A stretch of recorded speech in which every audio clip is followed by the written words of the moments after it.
ఇంకొకరికి రావద్దు. ధర్నా చేద్దామంటే పోలీసులే, ఇంట్లో నుండి బయటికి వెళ్ళాలంటే పోలీసులే, ఒక మర్కెల కాడికి వస్తే పోలీసులే. మేము ధర్నా చేయలే, మా జీతాలు ఎక్కడ, మేము ఎట్లా బతకాలే? కనీసం మాకు గింత ఇస్తామని ఒక ఫిక్స్ చేస్తే ధర్నాలో కూర్చున్నప్పుడు ఏ అధికారి అయినా వచ్చి ఎమ్మెల్యే వచ్చి కూడా మాకు ఫిక్స్ గింత ఇస్తాము, మీరేం కష్టపడక ధర్నాలు చేసుకోండి మాకు చెప్తే ఏ అధికారులు చెప్పారు, కలెక్టర్ చెప్పాడు, ఎమ్మెల్యే చెప్పాడు. ఆడ హైదరాబాద్ రాష్ట్రానికి వస్తే కూడా మమ్మల్ని ఎవరు పడుచుకున్నారు. మొన్న తెలుసా ఎంత పరిస్థితి మీద ఎక్కడోళ్ళ మాకాడ దాపెట్టుకుంటున్నాము. వచ్చిరి యాండ వేసుకుపోయి ఉరుకులాడుతున్నాము.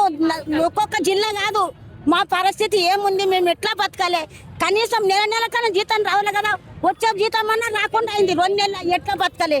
ఏం పని చేయాలి? పిల్లలు ఏం బతకాలి? చదువులకు ఏం పెట్టాలి? మేము మా పరిస్థితి ఎట్లా చేయాలి? ఒక్కసారి గవర్నమెంట్ కానీ జనాలు కూడా ఆలోచించండి. పొద్దున్న లేచిన పని ఉంటే మా పనులు చూడుర్రి. పొద్దున్న లేచిన పని ఉంటే ఏంట్ల తోటికి పిఎన్సీల తోటికి ఒక్కొక్క ఎన్సీళ్ళు కాదు మేము చేసే పనులు. తిండి తిప్పలు ఆన్లైన్ పెట్టిండ్రు. మళ్ళీ మాకు ఆన్లైన్ మా డిమాండ్ మాకు 18,000 కావాలి. ప్రతి నెల శాలరీ ఫిక్స్ కావాలి. ఎంత ఇస్తాడు ఆయన? మేము 18,000, మాకు ఫిక్స్ ఎంత ఇస్తాడు?